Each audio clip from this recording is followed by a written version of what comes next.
মাবিনে বান্ধব নাই রে মাবিনে বান্ধব নাই রে বব সংসার জুড়িয়া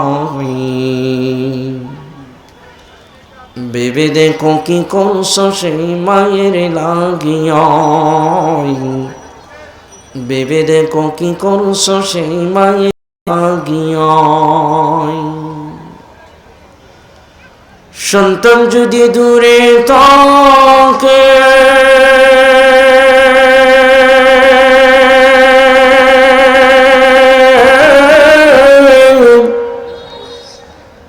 মায়ের মনে শান্তি নাই রে,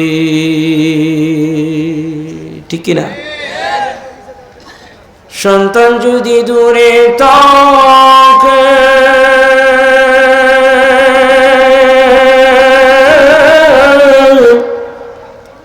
বাবার মনে শান্তি নাই রে।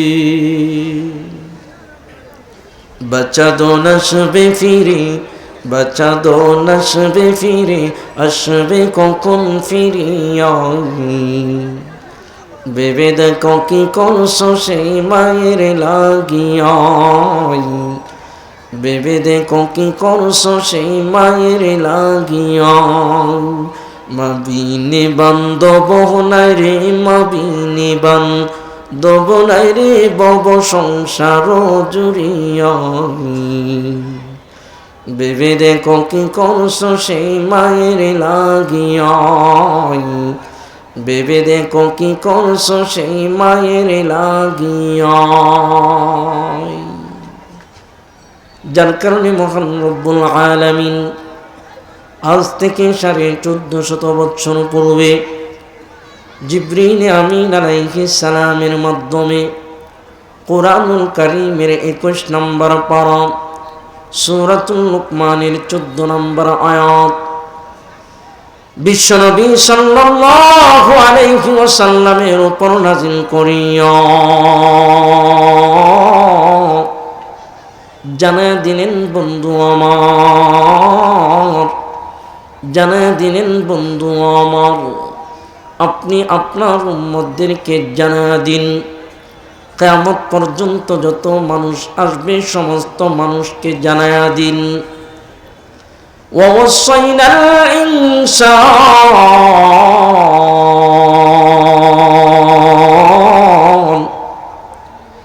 আল্লাহ বলে আমি আল্লাহ বনি আদমকে নির্দেশ করছি বিওয়ালিদাইহি তাদের পিতা মাতা সম্পর্কে মহান রব্বুল আলামিন সূরাতুল লুকমানের 14 নম্বর আয়াতে আপনাকে আমাকে মা বাবা সম্পর্কে কি আদেশ করছেন আনিশকুরুলি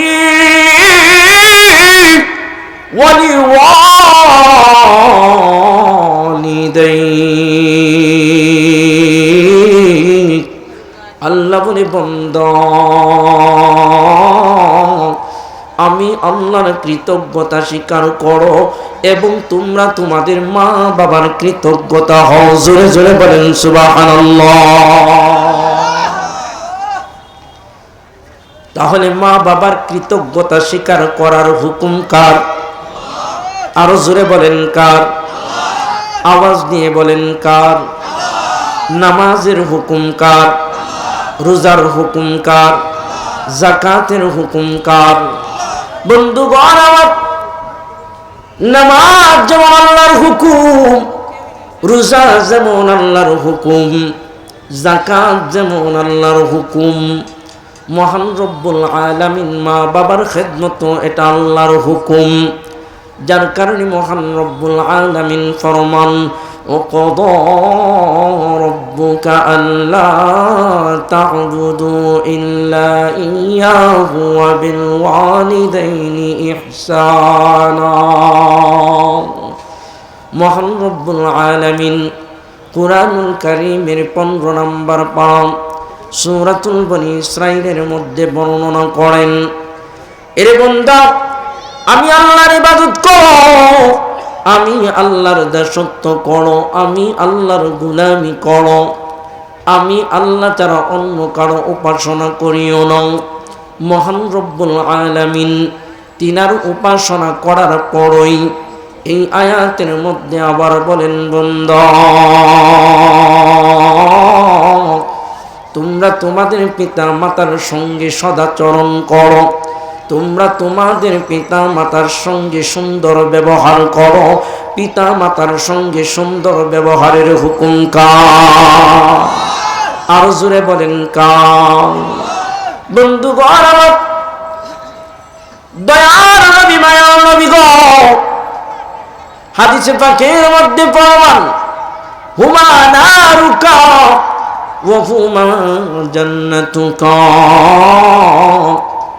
এ আমার উম্মত, মা বাবাই জান্নাত, আবার মা বাবাই জাহান্নাম।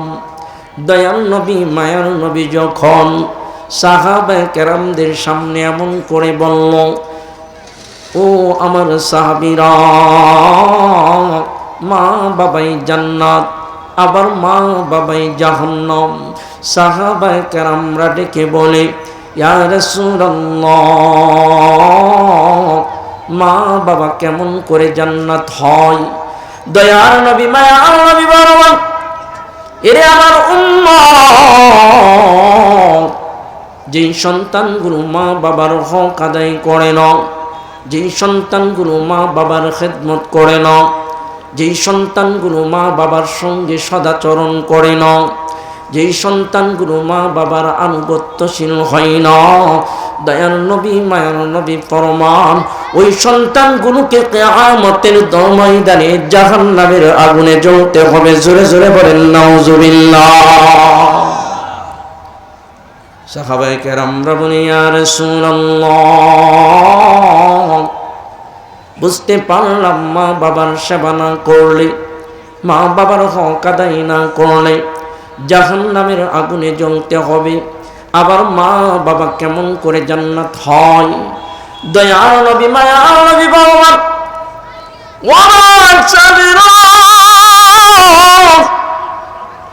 একজন ইমানদার যখন আল্লাহর প্রতি ঈমান আনয়ন করবে, আল্লাহর প্রতি বিশ্বাস স্থাপন করবে, আল্লাহর হুকুমগুলো পালন করবে, আল্লাহর বিধানগুলো জীবনে বাস্তবায়ন করবে এবং পিতা মাতার খেদমত করবে, দয়াল নবী মায়ার নবী ফরমান, ওই মা বাবার আনুগত্যশীল সন্তানগুলো, মা বাবার খেদমতকারী সন্তানগুলো দুনিয়া থেকে বিদায়ী হইতে দেরি হবে, তাদের জন্য জান্নাত বরাদ্দ হইতে দেরি হবে না। জোরে জোরে বলেন সুবহানাল্লাহ। মুহাদ্দিসিনে কেরাম বর্ণনা করেন, আল্লাহর নবী সাল্লাল্লাহু আলাইহি ওয়াসাল্লামের দরবারে আল্লাহর গোলাম, আল্লাহর নবীর আশিক ওয়াইসকুরুনি রাহমাতুল্লাহি আলাইহি পত্র লিখল, ও নিশ্চিন্তপুরের মুসলমান, নসিমপুরের মুসলমান, মা বাবার খেদমত করলে সন্তানের উজ্জ্বল ভবিষ্যৎ আল্লাহ কেমন করে গড়ে দেয়, সন্তানের ভবিষ্যৎ কেমন করে উজ্জ্বল হয়, ইহকালীন পরকালীন কল্যাণ কেমন করে হাসিল করে। মুহাদ্দিসিন কেরাম বর্ণনা করেন, ওয়াইসকুরুনি রাহমাতুল্লাহি আলাইহি, দয়াল নবীর দরবারে পত্রখানা লিখলো, আসসালামু আলাইকা ইয়া রাসূলুল্লাহ, চিঠির উত্তর দিয়ে আমাকে জানাবেন। ওয়াইসকুরুনি রাহমাতুল্লাহি আলাইহি চিঠির মাধ্যমে জানতে চাই। মুহাদ্দিসিনে কেরাম বর্ণনা করেন, ওয়াইসকুরুনি রাহমাতুল্লাহি আলাইহি কি জানতে চাই? ওয়াইসকুরুনি রাহমাতুল্লাহি আলাইহি বলেন, ইয়া রাসূলুল্লাহ, ইয়া হাবিবাল্লাহ, আমার মন চায় আপনার দরবারে আসার জন্য, আপনার সহবতে আসার জন্য, আপনার খেদমতে আসার জন্য, কিন্তু আমার ঘরে বৃদ্ধ মা আছে, যিনি একা একা হাঁটতে পারে না, একা একা চলতে পারে না, একা একা খাইতে পারে না, একা একা গোসল করতে পারে না, একা একা হাজত সারতে পারে না। ইয়া রাসূলুল্লাহ, আমাকে চিঠির উত্তর দিয়ে জানাবেন, আমি এখন আমার মায়ের খেদমত করব নাকি আপনার দরবারে আসব? আমি আমার মায়ের খেদমত করব নাকি আপনার দরবারে আসব? দয়ার নবী, মায়ার নবী চিঠির উত্তরে ওয়াইসকুরুনি রহমাতুল্লাহি আলাইহি জানায়া দিল, আল্লাহর গোলাম, না না না না, আমি নবীর দরবারে আসা তোমার দরকার নাই, আমি নবীর দরবারে আসা তোমার দরকার নাই। আল্লাহর প্রতি ঈমান আনয়ন করো এবং তুমি তোমার মায়ের খেদমত করো, তুমি তোমার মায়ের সেবা করো, তুমি তোমার মায়ের সেবা করো।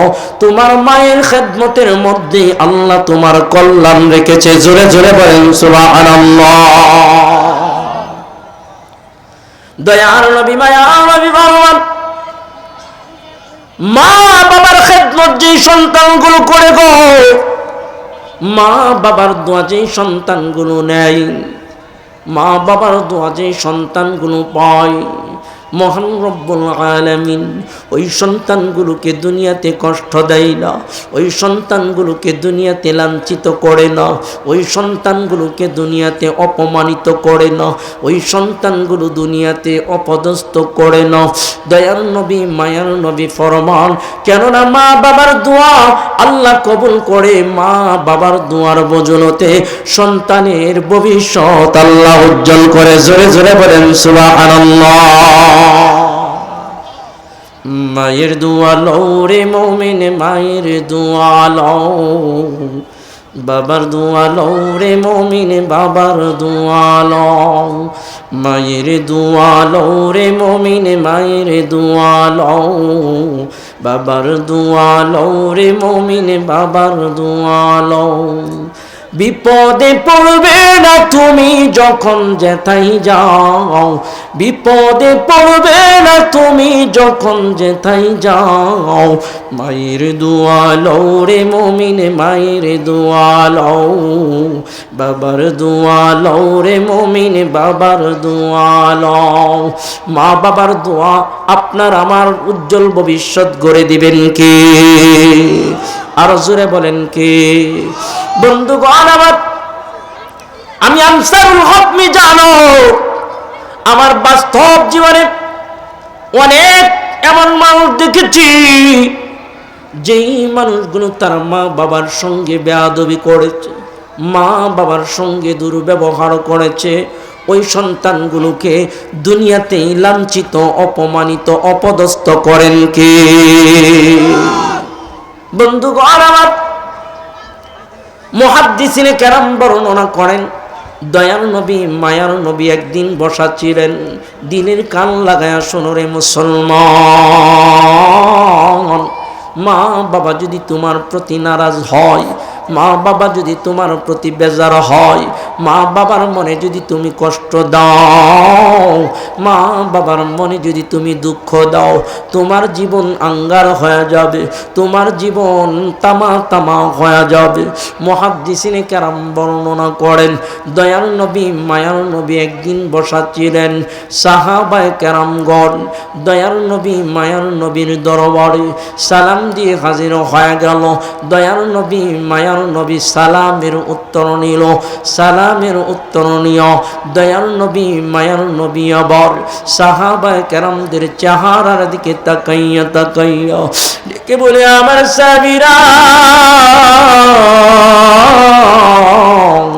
তোমাদের চেহারাগুলো মলিন কেন? তোমাদেরকে চিন্তিত দেখা যায় কেন? মুহাদ্দিসিনে কেরাম বর্ণনা করেন, সাহাবায়ে কেরামরা বলতেছে, ইয়া রাসূলুল্লাহ, ইয়া রাসূলুল্লাহ, ইয়া হাবিবাল্লাহ, আমাদের চেহারার মধ্যে এমন কেন জানি ভীত সন্ত্রস্ত চাপ বসলো, আমাদের চেহারা মলিন হলো। ইয়া রাসূলুল্লাহ, ইয়া হাবিবাল্লাহ, আমাদের ভাই, আপনার কলিজার টুকরা সাহাবী, আলকামা রাদিয়াল্লাহু তাআলা আনহু মৃত্যু শয্যায় শায়িত, কিন্তু তার জবান থেকে কালিমা উচ্চারণ হয় না। জোরে জোরে বলেন নাউজুবিল্লাহ। দয়ার নবী অবাক হয়ে গেল, বলো কি আলকামার জবান থেকে কালিমা বের হয় না কেন? বেশি বেশি করে কালিমা তালকিন করো। সাহাবায়ে কেরামরা বলি, ইয়া রাসূলুল্লাহ, আমরা দীর্ঘ সময় ধরে আলকামার জবান থেকে কালিমা বের করার জন্য চেষ্টা করছি, কিন্তু তার জবান থেকে কালিমা বের হয় না। মুহাদ্দিসিন কেরামরা বর্ণনা করেন, দয়ার নবী মায়ার নবী কাল বিলম্ব না করিয়া আলকামা রাদিয়াল্লাহু তাআলা আনহুর বাড়িতে চলে গেল। আলকামার বাড়িতে যাইয়া তিনিও আলকামার জবান থেকে কালিমা বের করার জন্য চেষ্টা করলো, কিন্তু আলকামার জবান থেকে কালিমা বের হয় না। দয়ার নবী মায়ার নবী আবার আলকামার মাকে ডাকলো, ও আলকামার মা, তোমার ছেলের জবান থেকে কালিমা কেন বের হয় না? তোমার ছেলের জবান থেকে কালিমা কেন উচ্চারণ হয় না? তার কোনো বদ আমল ছিল কি না? আলকামার মা বলেন, ইয়া রাসূলুল্লাহ, নবী মায়ার নবী আবার আলকামা রাদিয়াল্লাহু তাআলা আনহুর আম্মা জানকে ডাকলো। দয়াল নবী মায়ার নবী ডাইকা বলে, ওগো আলকামার মা,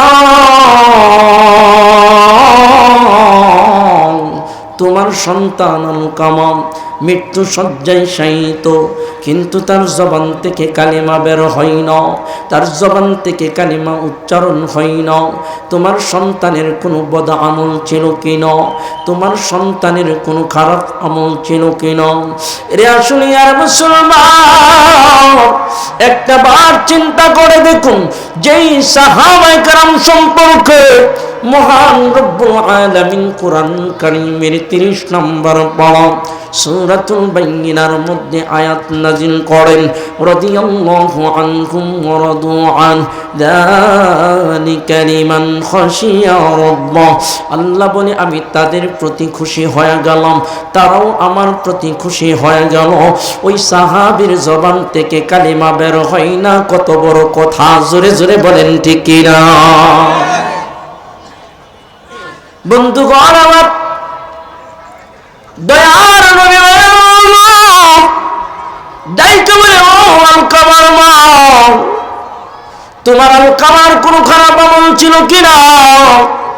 তোমার আলকামার কোনো বদ আমল ছিল কিনা, যার কারণে তার জবান থেকে কালিমা বের হয় না, তার জবান থেকে কালিমা উচ্চারণ হয় না? মুহাদ্দিসিন কেরাম বর্ণনা করেন, আলকামার মা ডাইকা বলে, ইয়া রাসূলুল্লাহ, ইয়া হাবিবাল্লাহ, না না না না, আমার সন্তানের কোনো খারাপ আমল ছিল না, আমার সন্তানের কোনো বদ আমল ছিল না। আল্লাহর নবী দয়াল নবী আবার জিজ্ঞাসা করে, ও আলকামার মা, আমাকে আরেকটা প্রশ্নের জবাব দাও। আলকামার মা বলে, ইয়া রাসূলুল্লাহ, বলেন কি প্রশ্নের জবাব? দয়ার নবী মায়ার নবী ডাইকা বলে, ওগো আলকামার মা, তোমার সন্তান আলকামা, তুমি মায়ের মনে কষ্ট দিয়েছে কিনা? তুমি মায়ের মনে আঘাত করেছে কিনা? তুমি মায়ের মনে দুঃখ দিয়েছে কিনা? দয়াল নবী মায়ার নবী যখন আলকামার মাকে জিজ্ঞাসা করলো, এমন সময় আলকামা রাদিয়াল্লাহু তাআলা আনহুর মা কাপড়ের আঁচল মুখের সামনে ধরিয়া দয়ার নবী মায়ার নবীর দিকে তাকাইয়া চোখের পানি গুলো গড়গড় করিয়া সারে। আমার দয়ার নবী মায়ার নবীর ইশারায় বোঝায়, ও গো আল্লাহর নবী,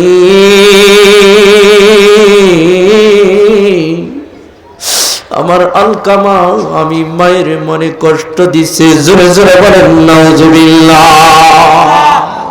মার কলিজায় আঘাত দিলে খুদা সহে না, মার কলিজায় আঘাত দিলে খুদা সহে না। আল্লাহ নবীজির দয়া তারা পাবে না, আল্লাহ নবীজির দয়া তারা পাবে না। মা বাবা অতি আপন, মা বাবার করহ যতন, মা বাবা অতি আপন, মা বাবার করহ যতন। তিন কথার সাথী পায়া ভুইলা যায়ও না, তিন কথার সাথী পায়া ভুইলা যায়ও না। আল্লাহ নবীজির দয়া তারা পাবে না, আল্লাহ নবীজির দয়া তারা পাবে না। দয়ার নবী মায়ার নবী আবার আলকামা রাদিয়াল্লাহু তাআলা আনহুর মাকে ডাইকা বলে, ওগো আলকামার মা,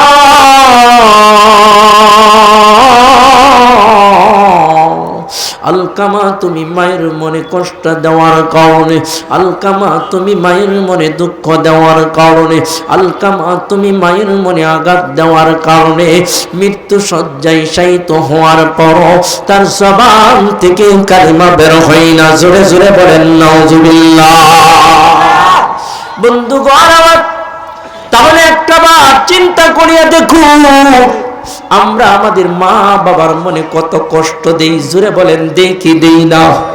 ধমকের সুরে কথা বলি, চোখ রাঙ্গায়া কথা বলি, তুই তুকারি বলে কথা বলি, মা বাবার সঙ্গে দুর্ব্যবহার করি, মা বাবার কলিজার মধ্যে আঘাত দেই। আমার দয়ার নবী মায়ের নবী ফরমান, এরে আমার উম্মত,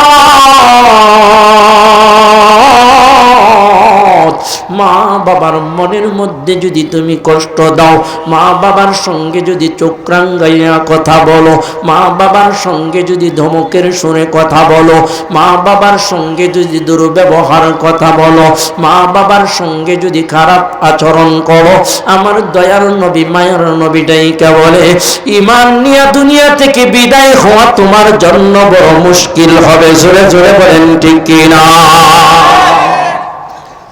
বন্ধুগণ আমার, আমি আমার জীবনের বাস্তব এক ওয়াকিয়া আপনাদেরকে আমি শোনাবো, মজা লাগানোর জন্য বলবো না। আমি আনসারুল হক মিজান, আমার জীবনের বাস্তব ওয়াকিয়া আমি শোনাবো, মজা লাগানোর জন্য বলছি না রে ভাই। এ যুবক ভাই, ও বৃদ্ধ বাবা, ও পর্দার আড়ালের মা, দিলের কান লাগায়া শোনো। ওই যুবক তার জবান থেকে কি কথাগুলো আমাকে উচ্চারণ করে বলে গেল, ওই যুবক কি নসিহত করে গেল, আমি আমার নিজের কানে শুনেছি। ওই যুবক তার জীবনের ব্যর্থতা, জীবনের এমন অন্ধকার আমার সামনে বর্ণনা করেছে। গত বছর গাজীপুর থানা, কালিয়াকৈর গাজীপুর জেলা, কালিয়াকৈর থানা, নিশ্চিন্তপুর গ্রামে মাহফিল করলাম। মাহফিলের আলোচ্য বিষয় ছিল মা বাবা সম্পর্কে। মা বাবা সম্পর্কে আলোচনা করলাম। আলোচনা শেষ করে স্টেজের মধ্যেই দাঁড়ায় আছি। এখনো স্টেজ থেকে আমি আনসারুল হক মিজান নামি নাই। হঠাৎ করে তাকায় দেখি একটা যুবক স্টেজের নিচ থেকে দৌড়াইয়া দৌড়াইয়া স্টেজের উপরে আইসা উঠলো। স্টেজের উপরে উঠা আমি আনসারুল হক মিজানকে দুই হাতে জড়ায়া দইরা এত জোরে কান্না শুরু কইরা দিল,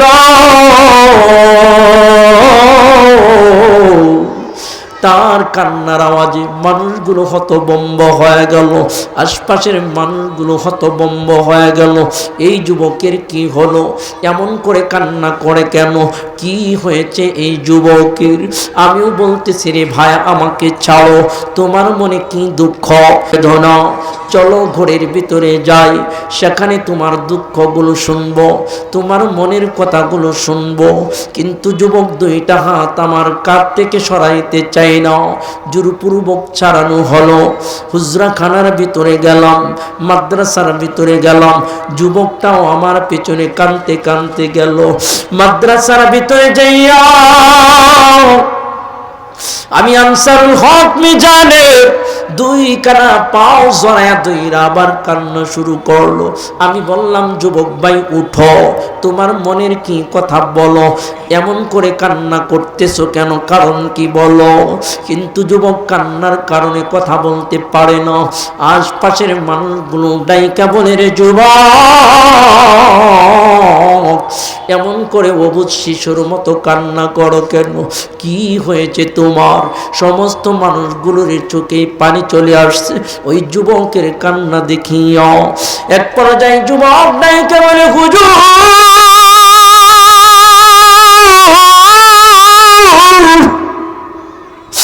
আমি যুবকের জীবনে এমন এক হৃদয় বিদারক ঘটনা ঘটেছে,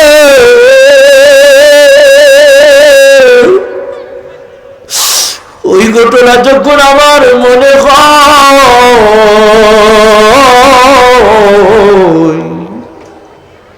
আমি যুবক পাগল পাগল হইয়া যাই,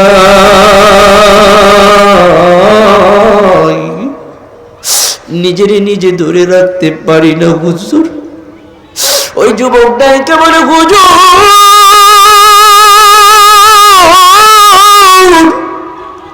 যতক্ষণ পর্যন্ত আপনি মা বাবা সম্পর্কে আলোচনা করলেন, আমি গলা কাটা মুরগির মতো নিচে পড়ে লাফাইছি, মনে করছিল আমার শ্বাস বন্ধ হয়ে যাবে, আমি মারা যাব, এমন একটা অবস্থা আমার হয়েছে হুজুর। আমি বললাম, রে যুবক ভাই, কেন মা বাবার সম্পর্কে আলোচনা শুনে এমন কেন হয় তোমার? হাত পায়ের শক্তি কেন কমে, শ্বাস বন্ধ বন্ধ হয়ে কেন যায়?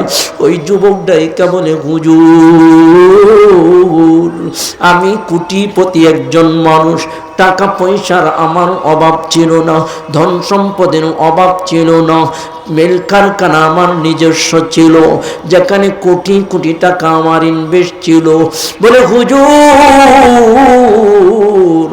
মাত্র 7 দিনের ব্যবধানে মায়ের সঙ্গে বেয়াদবি করার কারণে আমি আজকে রাস্তার ভিখারি। জোরে জোরে বলেন নাউজুবিল্লাহ।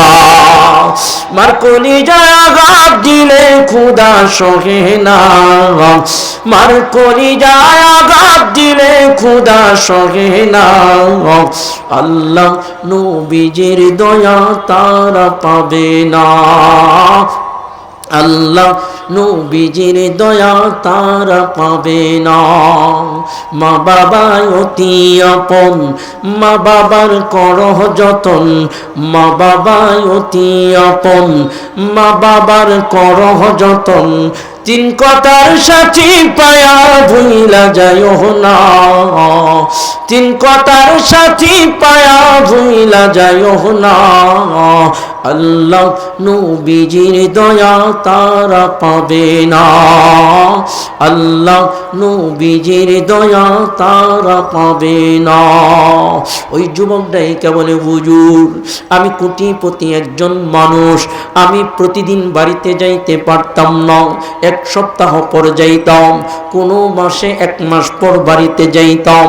আমার বাবা দীর্ঘদিন পূর্বে মারা গেছে, আমার ঘরে বৃদ্ধ মা আছে, সেও একা একা হাঁটতে পারে না, লাঠির মধ্যে বড় দিয়া দিয়া কোনো রকম হাঁটতে পারে, একেবারেই জাইফ হয়ে গেছে, একেবারেই দুর্বল হয়ে গেছে। আমি একদিন বাড়িতে গেলাম, বাড়িতে যাওয়ার সংবাদ পাওয়ার পর আমার বৃদ্ধ মা লাঠির মধ্যে বড় দিয়া দিয়া, পায়ের মধ্যে ব্যথা, হাঁটতে পারে না, তেমন জোরে হাঁটতে পারে না। আমার বৃদ্ধ মা লাঠির মধ্যে বর দিয়া দিয়া আমার দিকে আসতেছে, আমি দাঁড়ায় রইলাম। আমার কাছে আইসা নরম সুরে অসহায়ের মতো আমার চোখের দিকে চোখ তুলে তাকাই না, চক্ষুগুলো নিচের দিকে রাইকা আমার নরম সুরে আস্তে আস্তে কইরা বলে, বাবা আমি তোমারে একটা কথা বলতাম, অনেক দিন ধরে তোমারে খুঁজি পাই না। এরে সন্তান, যেই মায়ের মুখে 10 মাস 10 দিন ছিলাম, যেই মা তোমার চোখের পলকে আড়াল করে নাই, ওই মারে দেখার তোমার সময় নাই, ওই মায়ের ভালো মন্দ শোনার তোমার সময় হয় না রে যুবক। খবরদার খবরদার, মার সঙ্গে বাবার সঙ্গে এমন আচরণ করিও না। যদি করো, যুবকের জীবন থেকে শিক্ষা নাও। ওই যুবক ডাইকা বলে, আমার মা আমার ডাইকা বলে, ও বাবা, অনেক দিন ধরে তোমারে খুঁজি, আমি কিছু কথা বলতে চাই। আমি বললাম, কি বলতে চাও? এমনিতেই আমার মাথাটা গরম ছিল, এমনিতেই আমার মাথায় টেনশন ছিল, এমনিতেই আমার মাথায় রাগ ছিল। আবার যখন আমার বৃদ্ধ মা আমার কাছে আইসা বলে, রে বাবা, বেতার যন্ত্রণায় ঘুমাইতে পারি না, সারাটা রাত চটপট চটপট করিয়া কাটাই।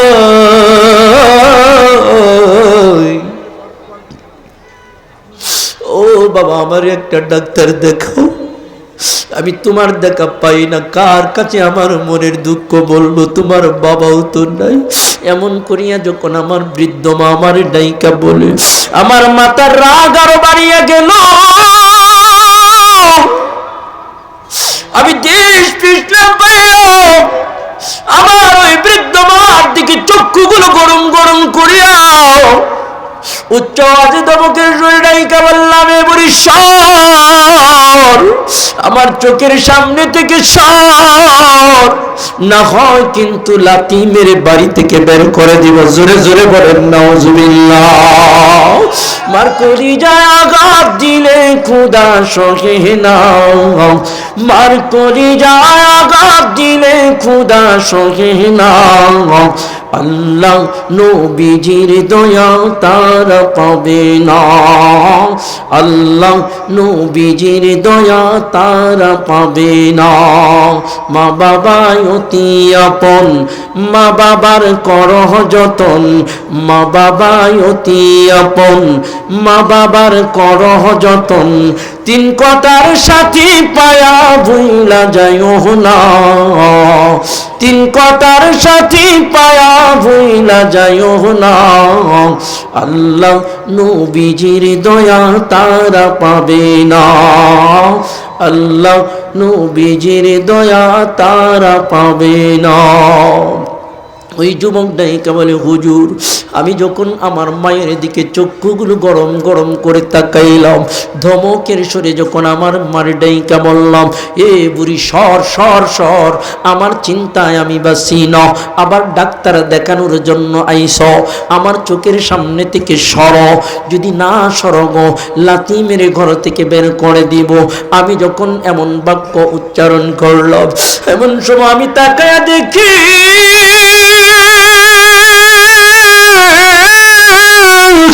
আবার বৃদ্ধ মা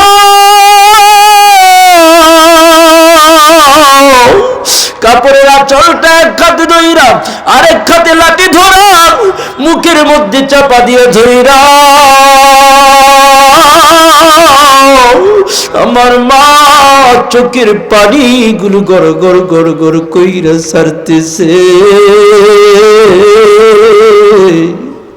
কোনো আওয়াজ আমার সামনে আর করবে নাই। কেবল হুজুর, আমি তাকায় দেখি আমার জনম দুকুরি মায়ের চক্ষুগুলো আমার দিকে অসহায়ের মতো তাকায় আছে। সেদিন আমার মা তার অসহায় চোখে আমার চোখের দিকে তাকাইয়া বলতেছিল, রে ও বাবা, তুমি আজকে কেমন করিয়া ভুলিয়া গেলাও? তুমি যখন আমার গর্ভ থেকে ভূমিষ্ঠ হইলা রে বাবা,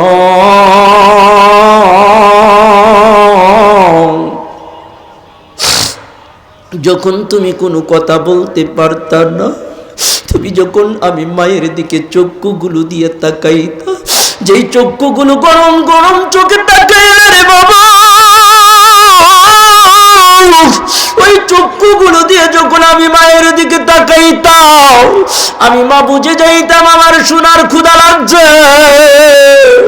আমার কলিজার টুকরার ক্ষুধা লাগছে।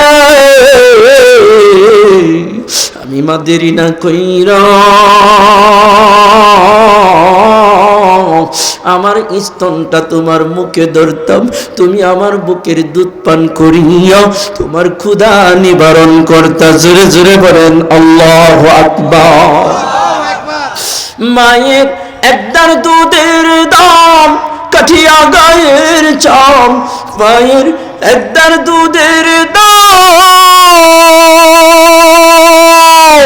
মায়ের একদার দুধের দাম কাঠিয়া গায়ের চাম, পাপুষ বানাই নুরিন শুধু হবে না।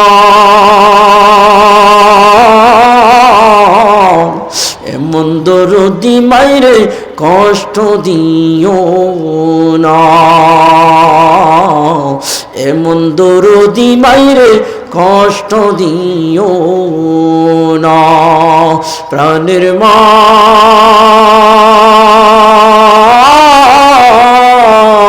মাগো, আমি তোমায় ভুলতে পারি না, আমি তোমায় ভুলতে পারি না। অসুখেতে পড়ছি যখন শীতানে বসিয়া, অসুখেতে পড়ছি যখন শীতানে বসিয়া, কত আদর করছ মা গো মাথায় হাত বুলায়া।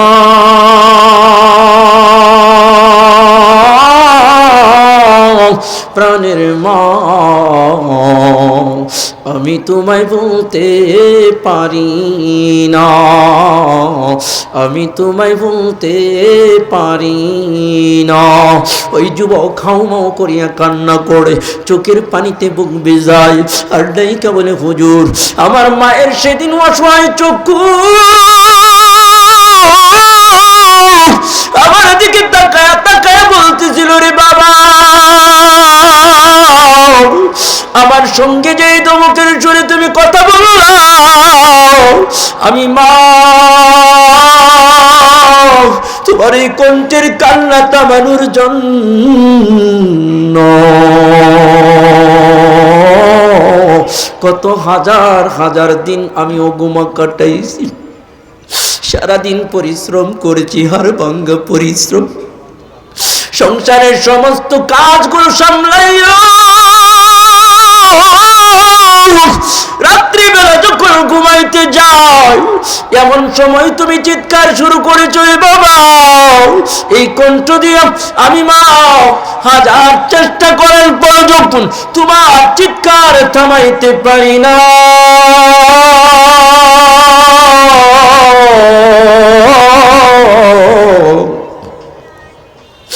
ও বাবা আমি তোমার কুলের মধ্যে নিয়ে আরামের বিছানা ত্যাগ করিয়া সারাটা রাত্র হাঁটা চলার মধ্যে আমি বাবা কাটাইয়া দিছি। আমি তোমার এই কণ্ঠের কান্না যে পর্যন্ত না থামতো রে বাবা, আমার কলিজাটা মনে করে চিরিয়ে ও বাবা, আজকে তুমি আমার মার, তুমি আমি মাইরে ওই দমকের সুরে কথা বলো। ও বাবা আমি মায়ের অবদান বুঝি ভুলিয়া গেল। ওই যুবকটা একে বলে হুজুর আমি আমার মায়ের অসহায় চোখের দিকে তাকাইয়া দেখি গড় গড় করিয়া পানি পড়ে, কিন্তু কিচ্ছু বলার সাহস পাই না। আমার মায়ের চক্ষু আমারে বলতেছিল রে বাবা আমি যেই মায়ের গায়ে লাথি মারতে চাই, ও বাবা একটা বার চিন্তা করিয়া দেখো আমি মা যখন তোমার 10 মাস 10 দিন গর্ভে ধারণ করেছি,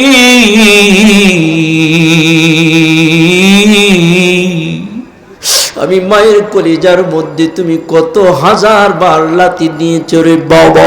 শুধু তাই নয়, যেদিন তুমি আমি মায়ের গর্ভ থেকে দুনিয়াতে আসবা, যেদিন তুমি ভূমিষ্ঠ হইবারে বাবা, সেদিনও আমি মায়ের কলিজায় লাথি দিও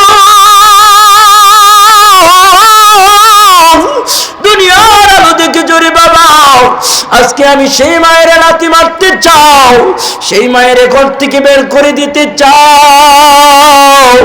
এমন করি আমার মায়ের অসহায় চক্ষুগুলো আমার দিকে বারংবার তাকাইয়া চোখের পানিগুলো বৃষ্টির ন্যায় বারংবার চাতে শুরু করলো।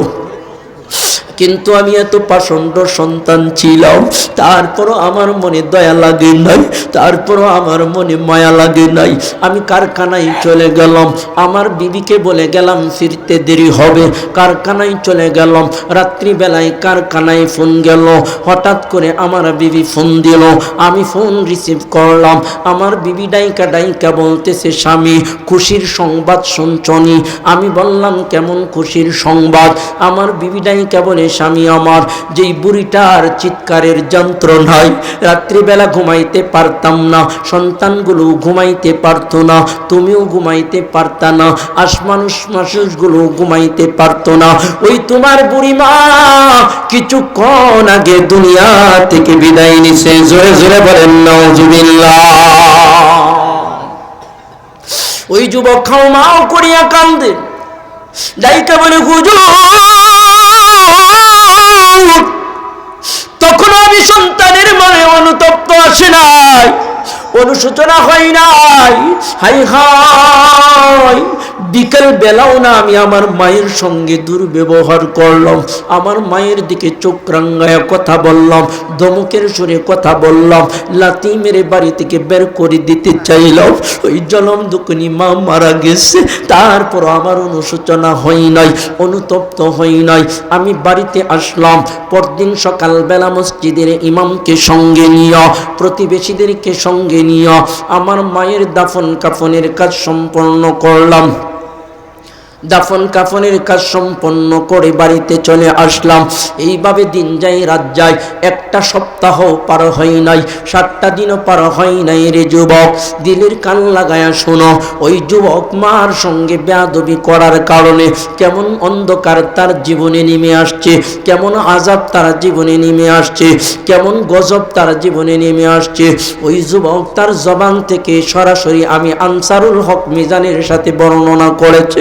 ওই যুবক আমার কান্দে কয়, হুজুর আমি চাই না এই জমিনে আমার মতো আর কোন সন্তান মা বাবার সঙ্গে বেয়াদবি করে এমন বিপদের মধ্যে না পড়ুক, এমন গজবের মধ্যে না পড়ুক, এমন আযাবের মধ্যে না পড়ুক, যার কারণে আপনি যেখানেই যান আমার কথাটা তুলে ধরবেন। আমি বললাম ঠিক আছে রে ভাই। ওই যুবক ডাইকা বলছে, হুজুর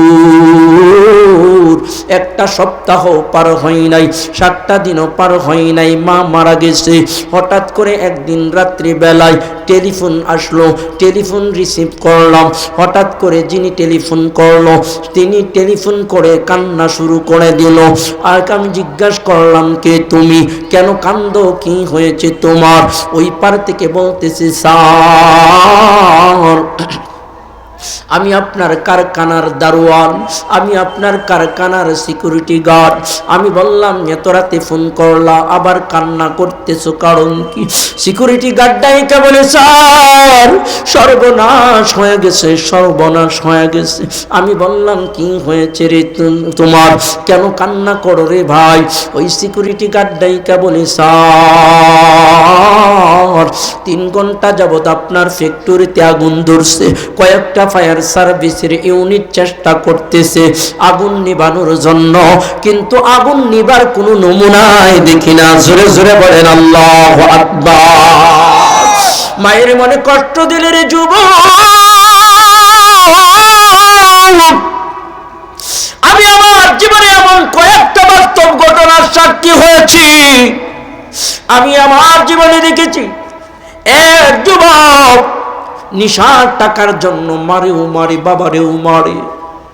এক পর্যায়ে বাপটাও মারা গেছে, মাটাও মারা গেছে। শেষ পর্যন্ত ওই নিশার জন্য যেই যুবক মারতো, বাবারে মারতো, ওই সন্তানটা পাগল হইয়া রাস্তায় রাস্তায় ঘুরে ঘুরে মরছে। জোরে জোরে বলেন আল্লাহু আকবার। মার সঙ্গে বেয়াদবি করিও না, বাবার সঙ্গে বেয়াদবি করিও না, কেননা মহান রব্বুল আলামিন ফরমানবন্দা। মার সঙ্গে যদি বেয়াদবি করো, বাবার সঙ্গে যদি বেয়াদবি করো, মা বাবা যদি কষ্ট পায়, তোমার কথার দ্বারা কষ্ট পায়, ব্যবহারের দ্বারা কষ্ট পায়, আচার আচরণের দ্বারা কষ্ট পায়, আমার মাওলা ডাক দেয় রে গোলাম, তোমার বিরুদ্ধে হাত তোলার প্রয়োজন নাই, শুধু দিল থেকে উহ শব্দটা উচ্চারণ করবে। আল্লাহ বলে গোলাম, তোমার মা বাবারে কষ্ট দেওয়ার কারণে আমি আল্লাহ তোমার জীবনের সমস্ত আমল বরবাদ করে দিব। জোরে জোরে বলেন নাউজুবিল্লাহ। ওই যুবক নায়িকা বলে, হুজুর আমি আমার বিবিরে ডাকলাম, বিবি উঠো উঠো, সর্বনাশ হয়ে গেছে। আমার বিবি ঘুম থেকে লাফ মেরে উঠে গেল। ডাইকা বলে, স্বামী গো কি হয়েছে, কেন এমন করে অবাক করে দিলেন ডাক দিয়াও? আমি বললাম সর্বনাশ হয়ে গেছে। বিবি বলে, কি হয়েছে স্বামী গো? বলে, কারখানায় আগুন লাগছে, গাড়ির চাবিটা দাও। গাড়ির চাবিটা নিজে নিয়ে নিজেই ড্রাইভ করতে করতে আমি কারখানায় চলে গেলাম। যাই দেখি আমার চোখের সামনে দাও দাও দাও দাও করিয়া আগুন জ্বলে।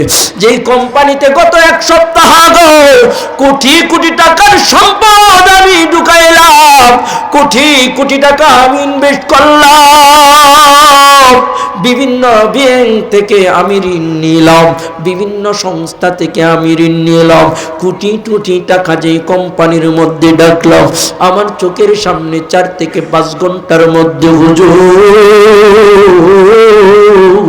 আমার কঙ্কানাটা পরিচয় হয়ে গেল।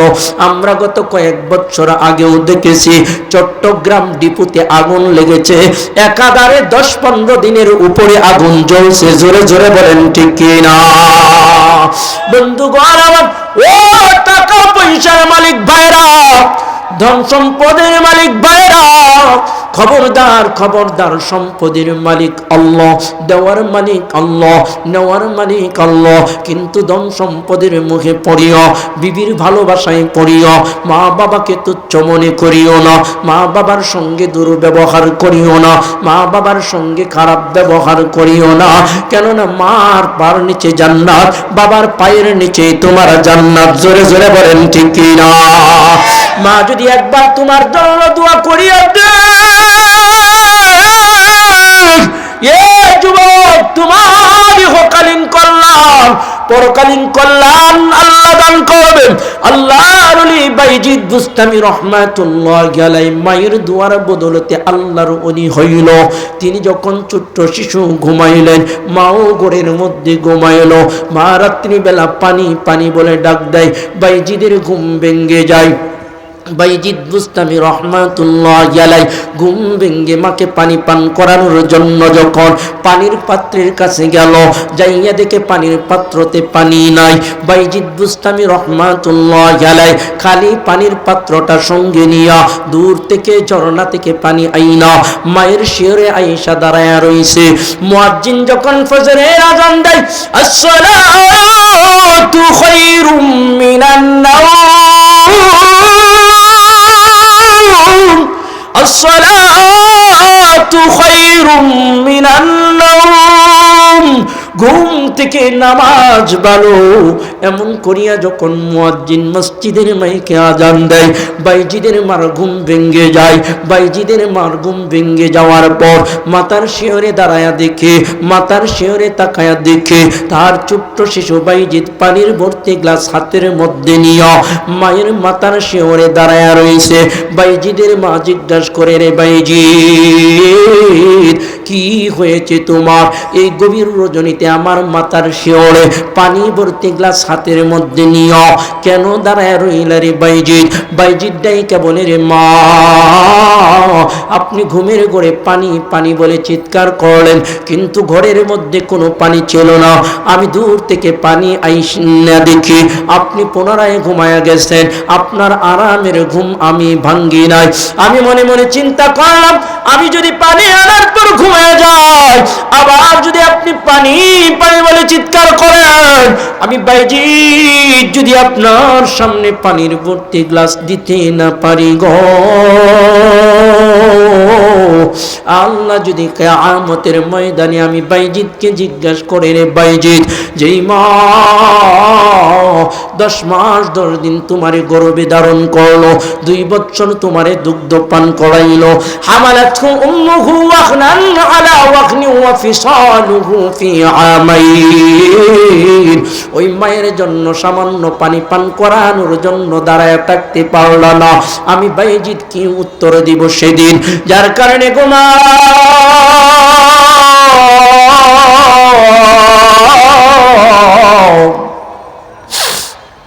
পানি ভর্তি গ্লাসটা হাতের মধ্যে নিয়ে গোমা তোমার মায়ের মাথার শিওরে দাঁড়ায় রইলাম।